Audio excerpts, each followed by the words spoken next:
Его 30 лет, рост 180 сантиметров, вес 76 килограммов 500 граммов. Его профессиональный рекорд 12 боев, 9 побед, 4 из них одержан нокаутом, 1 поражение, 2 ничьи. Он чемпион лиги Hardcore Boxing, чемпион лиги High Reality из Узбекистана, Узбек Углона, верный сын узбекского народа из Ташкента. Ladies and gentlemen, xonimlar va janoblar, qarshi oling, Timur Nikulin.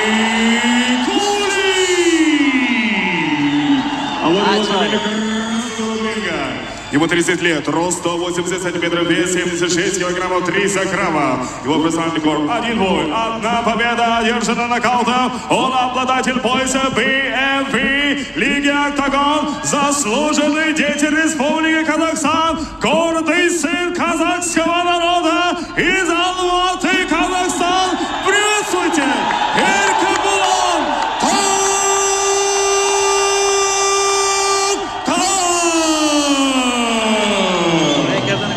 Bitta jangi bor.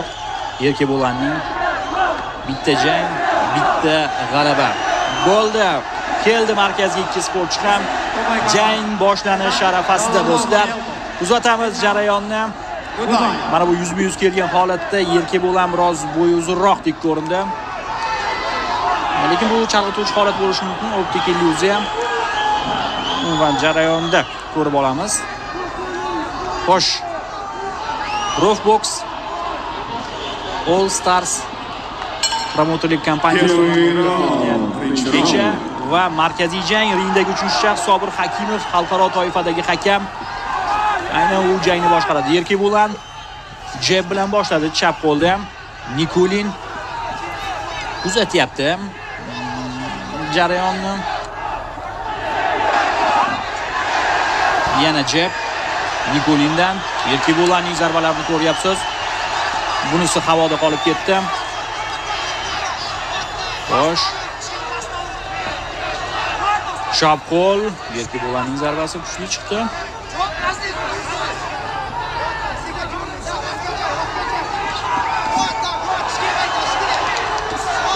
Va mana bu zarbalar e'tibor bering. Erkabo'lan.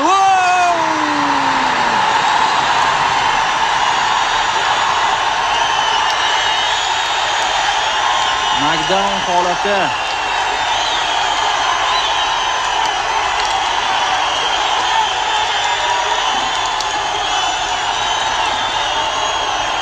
Xo'sh, yana bitta